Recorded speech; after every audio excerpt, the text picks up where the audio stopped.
ফুলবোৰ কিয় জানো মৰহি শুকাই যায় যৌৱনৰ জীৱন কিয় আঁতৰি যায় মনৰে উগুল থুগুল লগাই মোৰ জানৈ মনৰে উগুল থুগুল লগাই।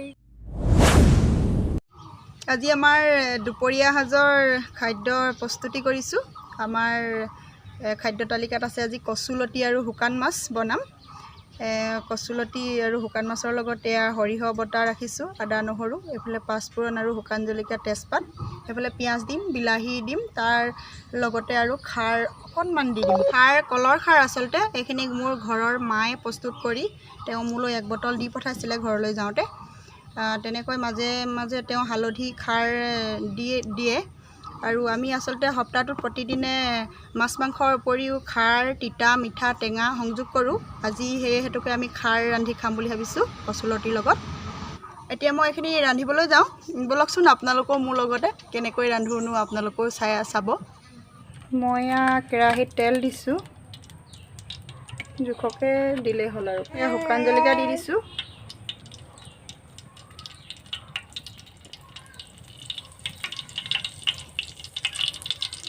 শুকান জলকীয়াৰ লগতে পাঁচফোৰণ ঢালি দিছোঁ।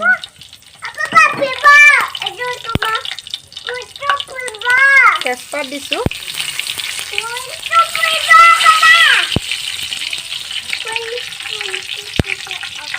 পিঁয়াজ দিলোঁ,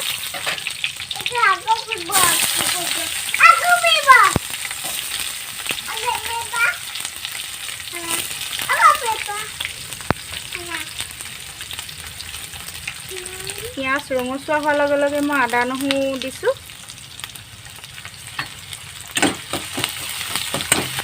শুকান মাছখিনি ঢালি দিছোঁ।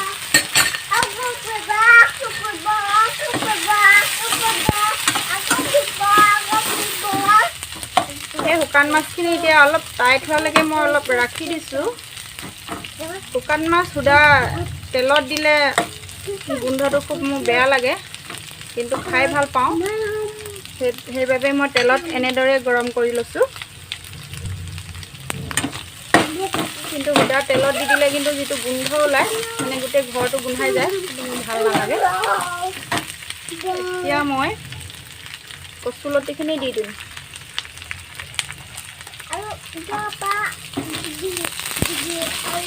লৰাই থাকিম।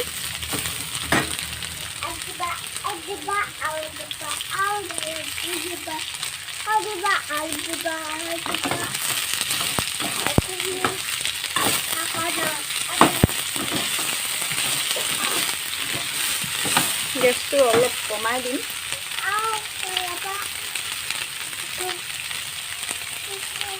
যাতে তলত লাগি নধৰে।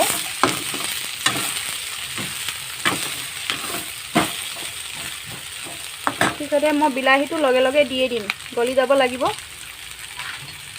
বিলাহীটো টুকুৰা টুকুৰ হৈ থাকিলে মোৰ ভাল নালাগে।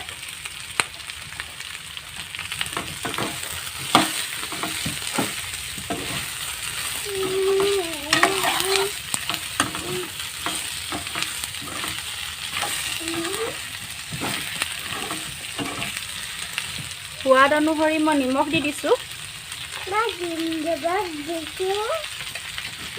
এতিয়া খন্তেক সময় মই ঢাক মাৰি দিম। এতিয়া অকণমান সময় ৰখাই দিয়াৰ পাছত অলপ অলপ সিজিছে। এতিয়া মই লাগি নধৰিবলৈ পানী দিয়া জেগাত মই খাৰ অকণ ঢালি দিছোঁ। এতিয়া মই পানী এড নকৰোঁ।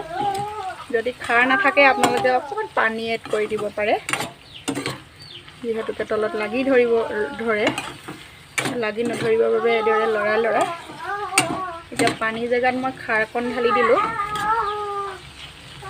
কালাৰটো আহিছেগৈ আৰু লাহেকৈ, বিলাহী জ্বলিছে, গোন্ধটো ধুনীয়া ওলাইছে। মই এতিয়া খাৰ দিয়াৰ লগতে মই এতিয়া সৰিয়হ বটাটো ঢালি দিছোঁ।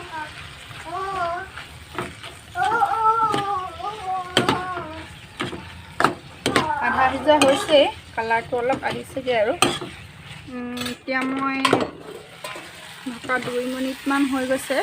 আকৌ মই এতিয়া ভালদৰে এতিয়া সৰিয়হৰ সকলোবিলাক মিলি গৈছে, প্ৰায় সিজিছেগৈ আৰু গোন্ধটো ধুনীয়া ওলাইছে। এতিয়া মই ভালদৰে সিজিবৰ কাৰণে পানী এবাটি এড কৰি দিছোঁ।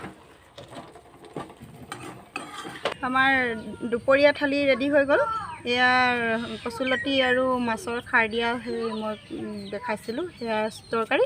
এইফালে পানী টেঙা আৰু তেলত দিয়া ভোট জলকীয়া, ওচৰতে অলপমান নিমখ, এইফালে মাছ ফ্ৰাই, এইফালে নেফাফু বইল, আৰু এইফালে কোমোৰা আৰু মাছৰ মূৰ দিয়া চব্জি। দুপৰীয়া এতিয়া খাই বৈ আজৰি হ'লোঁ। এতিয়া আজৰি পৰত আনকেইবাৰৰ দৰে এটি গীত গুণগুণাম বুলি ভাবিছোঁ। আপোনালোকে লাইক কমেণ্ট শ্বেয়াৰ কৰি জনাব গীতটি কেনেকুৱা হৈছে, আৰু নতুনসকলে ছাবস্ক্ৰাইব কৰি মোক আগলৈ লৈ যোৱাত সহায় কৰিব বুলি আশা ৰাখিলোঁ। ফুলবোৰ কিয় জানো মৰহি শুকাই যায়, যৌৱনৰ জীৱন কিয় আঁতৰি যায়, মনৰে উগুল থুগুল লগাই মোৰ জানৈ, মনৰে উগুল থুগুল লগাই। যৌৱনৰ জীৱনত মাথো দুখ অন্তৰত, মিছলীয়া মৰমে মৰহিয়া উচুপে, মন জুই মনতে জ্বলে মোৰ জানৈ, মন জুই মনতে জ্বলে। মনৰে দাপোনত তোমাৰে ছবিটি, ভাবোতে ভাগৰি তোমাকে সুঁৱৰি, তোমাৰ যে মিঠা হাঁহিটি মোৰ জানৈ, তোমাৰ যে মিঠা হাঁহিটি। তাঁতৰ পাতত বহি ঘনাই মাকো মাৰি, তোমাৰ কথা ভাবি চকুলো দুধাৰি, বয়াহে নিগৰি নিগৰি মোৰ জানৈ, বয়াহে নিগৰি নিগৰি। ধন্যবাদ।